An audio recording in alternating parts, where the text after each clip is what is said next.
Hello, and welcome to the March 2023 issue of the Zavitz and Sykora Financial Strategies newsletter. Thank you for tuning in and listening to our update. I'm your advisor, Greg Sykora, and joined with me today is my partner, Mark Zavitz, your other advisor. Today, we're going to quickly go over our model portfolio performance like we normally do before talking about what drove that performance over the past month. And finally, what the heck is happening with banks in the US and why is my gold position doing so well? And then to end things, what just came out in the federal budget that's relevant to you. So our portfolios year to date are doing extremely well. And most clients, although still down on a 1-year basis, are likely only down somewhere in the ballpark of, I'd say, 1 to 3%. The very conservative portfolio is up 3.34% year to date.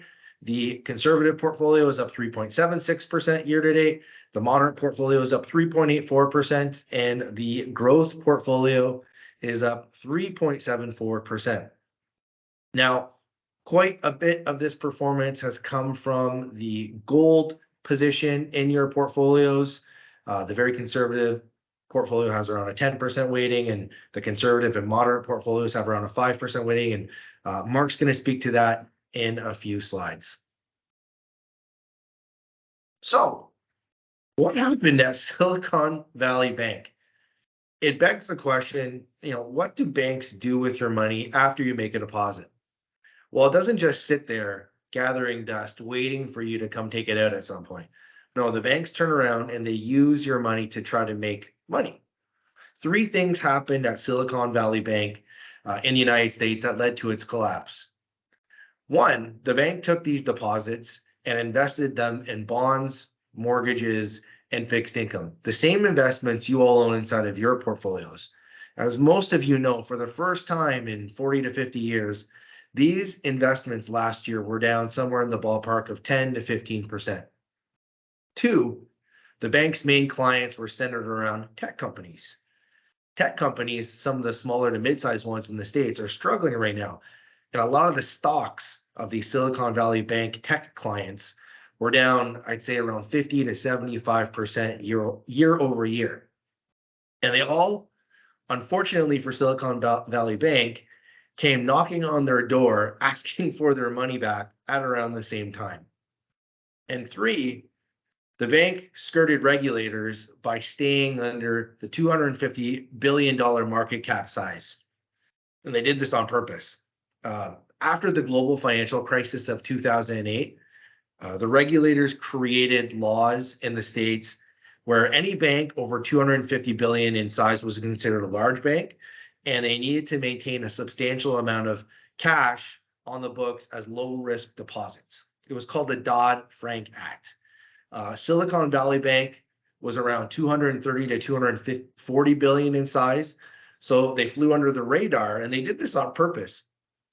All of this is to say that this and the few other banks that are experiencing trouble so far, it really appears to be outliers. It does not appear to be a systemic issue. And for Canadians that have most of their money tied up in the big 5 banks, our Canadian banks look extremely strong. So what type of protection do you have as a Canadian and do we have in Canada? Well, for investors, we have a fund called the CIPF. It's called the Canadian Investor Protection Fund. So this is a membership-based, committee or institution, and it's for most large financial institutions that are considered investment institutions. The ones that we use and that are part of your investment portfolios, namely our dealerships, Investia, and Canada Life, they are CIPF members. Now, CIPF membership protects investors like you in case those dealerships go insolvent. It does not, and this is where the confusion lies, it does not protect you against market risk, which are fluctuations of the investments inside of your portfolio. And each of these institutions protects you for up to $1 million. So your Investia investments, in case Investia goes insolvent, are protected for up to $1 million, and your Canada Life, Great West Life investments are protected for $1 million. But you are not protected against the fluctuations of the investments inside of your accounts, just to make that clear. The second protection you have is CDIC protection. Like the CIPF, it was designed to protect members, and it's membership based, and it's mostly in line for banks and credit unions. So most major banks and credit unions are CDIC, and they're actually CIPF insured. The CDIC insurance covers you for up to $100,000 on your deposits, and that's per bank or per credit union. So your Scotiabank checking account is insured for up to 100 grand, and your RBC savings account is also insured for up to 100 grand. The insurance does include GICs, and it does include deposits that are in non-savings and non-checking accounts. So it includes deposits inside of RSPs, RIFs, TFSAs, RESPs, RDSPs, etc. They are talking, because in the United States, it's become a point of conversation. They are talking about increasing the $100,000 limit to $250,000. Nothing was announced in the budget this year, and it would be something that would likely be announced in the budget. But that's not to say that within the next year, I think talks are going to pick up, because bank balances have been increasing, and the values of Canadians' bank accounts, because of inflation and growth and whatever else, have been going up over time. So that $100,000 number, I can't even remember when it was put into place. It was put in place a long time ago, and definitely needs to be revised. So I would expect at some point in the coming years for that amount to increase to 200, 250, maybe $500,000. So next slide, Mark. Gold. As I said, Yes. inside your portfolios, most of you own a 5 or 10% weighting. Gold's been on quite a tear. What's been going on with gold, Mark? Well, as we can see from the chart, it moves around, but it looks like gold, from this chart, gold is up about $325 to about $2,000 an ounce over the last 6 months, and that's very close to a 20% return in the last 6 months. So, as you mentioned earlier, this asset class is the best performing asset class in the last 6 months. You know, a 10% weighting in a portfolio has just added, or our 10% weighting in the very conservative portfolio has just added a 2% return to the portfolio for the 2023 year. And that's, you know, it's doing its job. You know, why is this happening? Well, that's hard to, you know, it's hard to say exactly. There's so many moving pieces, but probably it's a result of some recession anxieties, probably a result of some banking concerns in the last month or so. You know, it's always generally a result of inflation concerns, and certainly, you know, gold gets propped up with other you know, concerning issues like Russia and the Ukraine, et cetera, et cetera, et cetera. But in the last month, you know, a weaker U.S. dollar. Gold is priced in U.S. dollars, and the U.S. currency has been weak in the last 30 days, and that's given, as you can see on this chart, that's also helped give it a nice lift. That and the banking anxieties. So, you know, it's a good asset class from a diversification standpoint. You know, it's very negatively correlated to your stocks and bonds and other investments in your portfolio. It's nice to have a small piece adds significant value when the other pieces often are struggling. But you got to be careful. You can't be too greedy, Greg. And you also can't have too much gold. Contrary to what some people may think, I think from a portfolio construction standpoint, the optimal amount of gold in any portfolio is right around 5 to 10%. You shouldn't really have any more than that. unless you're willing to accept the fact that the long-term average return of gold over the past 100 years, I was just reading a study, is around 4 to 5%.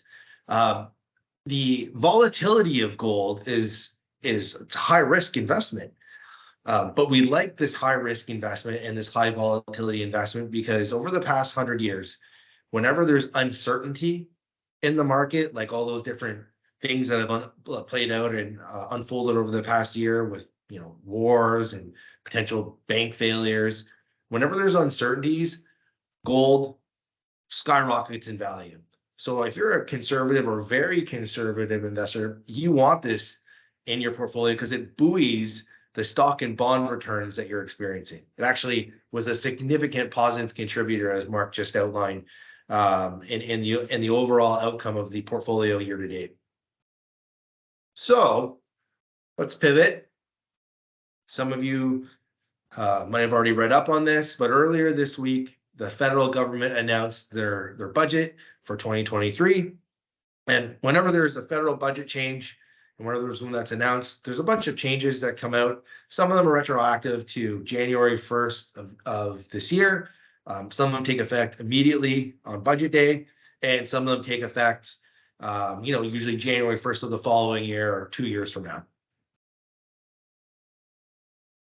When it comes to what's important, here are the budget changes that stood out to Mark and I that we feel are most important that are likely going to be affecting you. So the first one was changes to AMT. You might be asking yourself, what the heck is AMT? So this is basically, the changes are basically going to affect anyone that is selling their business. And when you sell a small business in Canada and it's incorporated, it has shares, the government gives you, as a business owner, a lifetime capital gain exemption when you sell those shares. And that exemption reduces some, or in some cases, the tax a business owner has to pay on the transaction. Behind the scenes, there's a calculation the government makes on tax, and your actual tax calculation might be that you owe zero, but there's a behind the scenes tax calculation called alternative minimum tax. Basically, if you made a lot of money, say selling your business, and you didn't pay any tax, that alternative minimum tax might kick in. The alternative minimum tax in the 2023 budget has increased by about, I think it's around 5%, from 15 to 20. And this was basically the Liberal and NDP government going after wealthy business owners who are taking advantage of tax laws and things in the Income Tax Act and the lifetime capital gains exemption that was already in place, and so that they could add more tax revenue to their coffers. The good news is that, anyway, not to get into too many numbers here, you can recover, if you're a business owner selling your business, you can recover a big portion, or you likely will recover a big portion of that alternative minimum tax that you had to pay in the subsequent 7 years that you pay taxes. The second point is, I'll try to be succinct here. If you've got an RESP for your kid, there's a pool of money inside the account. Some of it consists of the original amount you put in. Some of it's going to consist of government grants that the government's put in. And then some of that pool is going to consist of growth on the original money and growth on the grants. So when your kid or the kid who's the beneficiary of the RESP goes to school, the rule was that you could only take out $5,000 in grant or growth out of the investments in the first couple of weeks of year one of that kid going to school. It was called an EAP withdrawal. Well, they've increased that amount to $8,000, which in the end gives the subscriber, the owner of the RESP, typically the parents or say grandparents, additional flexibility. It's a nice increase. The third point was the grocery rebate. Basically, this works similar to the GST rebate. It depends on your age, your income, your marital status. It's income tested, but if you're low income, you can expect a rebate coming in your way of between $250 to $467 And that's if you qualify. It'll get deposited into your account and rebates count as income. Again, I don't know when that's going to happen. I don't even think they announced the timeline for these rebates, but most experts believe that the rebates are going to coincide with typical GST rebates, which means they come on a quarterly basis. Fourth is the FHSA, which is the tax-free first-time home buyer savings account.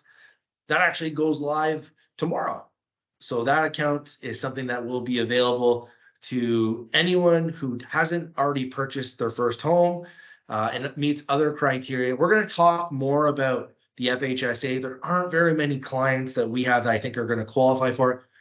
Some might, but we're going to go into detail on that account in our next video. And we expect to be able to offer the FHSA at some point through Investia in the coming months, sometime in the summer.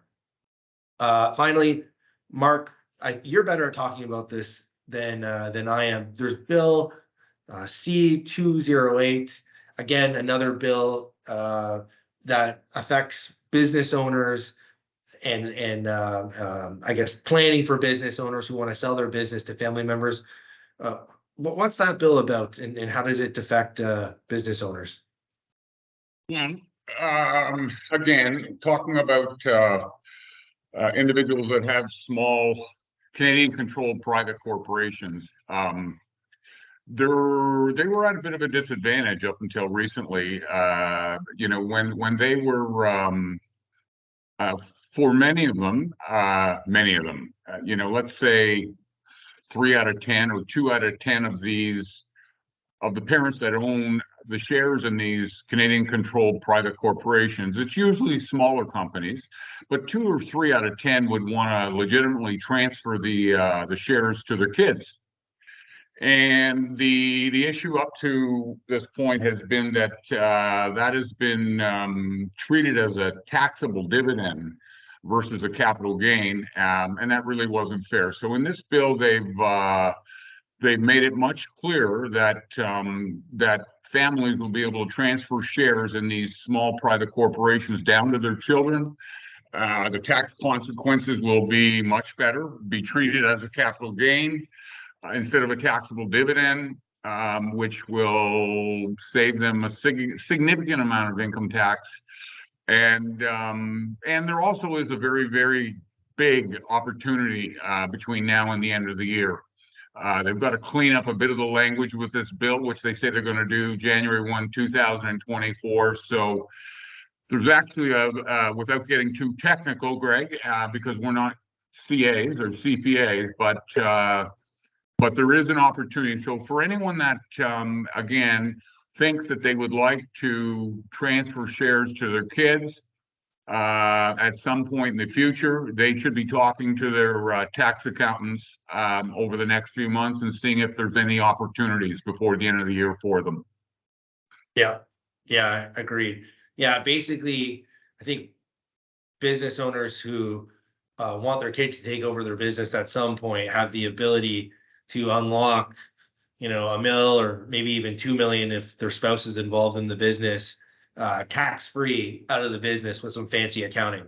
And prior to this change in this bill, where it wasn't a capital gain, it was declared as a dividend, that planning wasn't available. So if you're still tuning into this and you're a business owner and you've got your kid or kids who may want to succeed or take ownership of part of your business at some point because you're retiring, you should definitely be talking to your accountant, or you should reach out to us and we can put you in touch with an accountant and a specialist who can guide you through this and the potential opportunity you might have. So with that, here's the disclaimer. Thank you for tuning into our video. Mark and I really appreciate it, and we look forward to our next monthly video for you.